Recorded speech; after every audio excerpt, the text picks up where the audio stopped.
Hello friends, I'm Brett, aka the Connecticut Gamer, and today I'm going to be filming a very special video. So today we're going to be discussing the similarities and the differences between two of my favorite systems of the 20th century. The Super Famicom and the Super Nintendo. Let's get into it. So the first thing I would like to discuss with them is the price point, and this is a big thing. So I picked up this Super Nintendo with 8 games, 2 of which were decently expensive. One of the games was Super Mario All-Stars, and then the other was Donkey Kong Country 2. So they're both $20, $30 games, I'd say. At least they were when I picked this up. And so I picked it up for $100. I got it maybe 2 years ago, a little over 2 years ago. And it came with the console, 8 games, like I had said, 2 of which were kind of valuable. And then the power supply, AV cables, and 2 controllers. My Super Famicom I picked up a couple months ago, maybe 2 months ago. It's just I got a lot more recently. And it was just a system, and it came with 2 controllers, and it cost me $50. Now granted, I've seen the prices of Super Nintendos. You're not going to find one for $100 with 8 games, 2 controllers, and all the wires for $100. I mean, you might at like a garage sale, but I had gotten that off of Facebook Marketplace. And if you try to find something like that nowadays, you just can't. You really can't. So in terms of just the price point, if you're just going on that alone, the Super Famicom is definitely the way to go. So the next thing I'd like to talk about is the controllers. So I'm sure most of the people watching this don't know what a Super Famicom is, or they might, but they don't really know what the differences are between that and a Super Nintendo. Thankfully, the controller isn't one of them. As you can see, that is a Super Nintendo controller. That is a Super Famicom controller.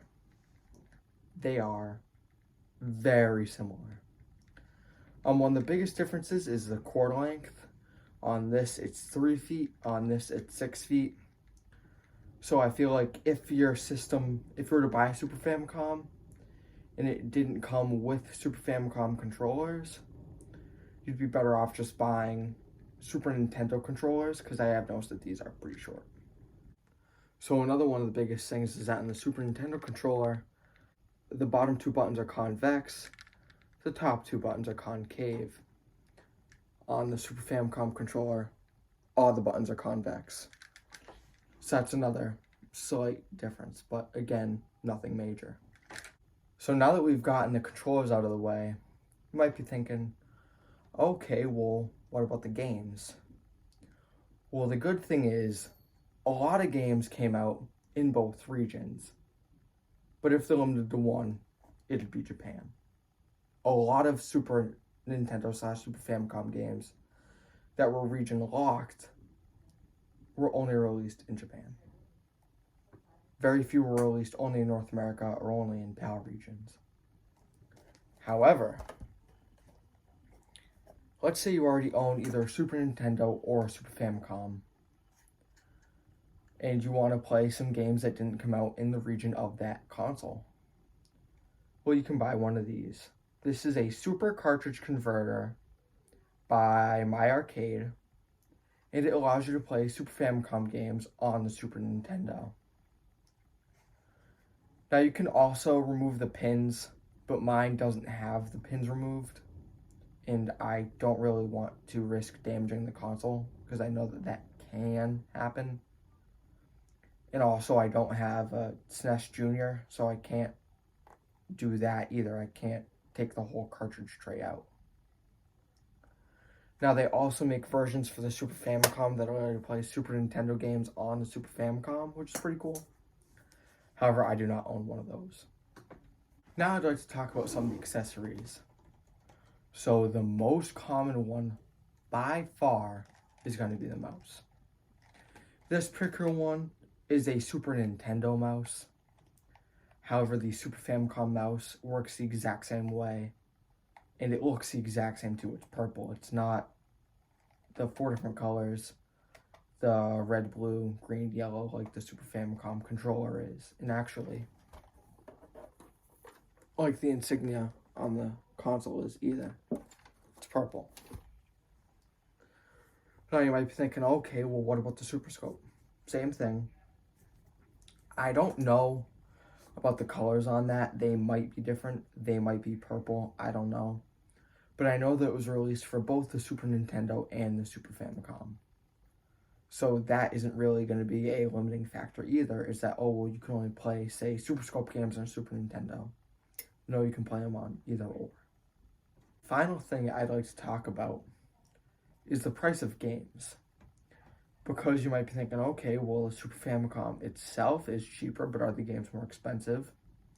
And the answer to that, quite simply, is no, they're not. This is Street Fighter 2. This is a great game. Its going price is about $12 to $15 on eBay. I paid $20 for this, but it was in the States, and if you look, it is in great condition, front and back.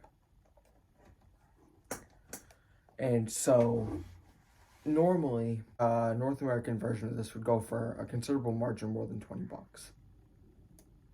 And $20 is on the very high end anyways. And so that's another big factor of it, is that Super Famicom games are cheaper. And so it's just a little bit easier to pick them up, because there's also normally more copies of them. So the final thing I'd like to touch on really quick, and this is only with Super Famicom, is that if you have one of these, you'll notice on this, that's the size of an NES power adapter, not a Super Nintendo power adapter. However, do not, I repeat, do not plug an NES power adapter into this. You could do something as simple as trip a fuse, which isn't that big of a deal. Or you could do something as catastrophic as blow up the entire system, just fry it. So I don't recommend that at all. And also, with the RCF coaxial plug, if you use that, channel 1 is channel 80, I believe, and channel 2 is channel 89, or around there. I know they're both in the 80s. And so, on most old CRTs, such as the one I have right there, you guys can't see it, it's off screen, but it is right there, that would not work because the channels don't go high enough. Most of them stop at, I think, 86. And it's higher than 86, I know that.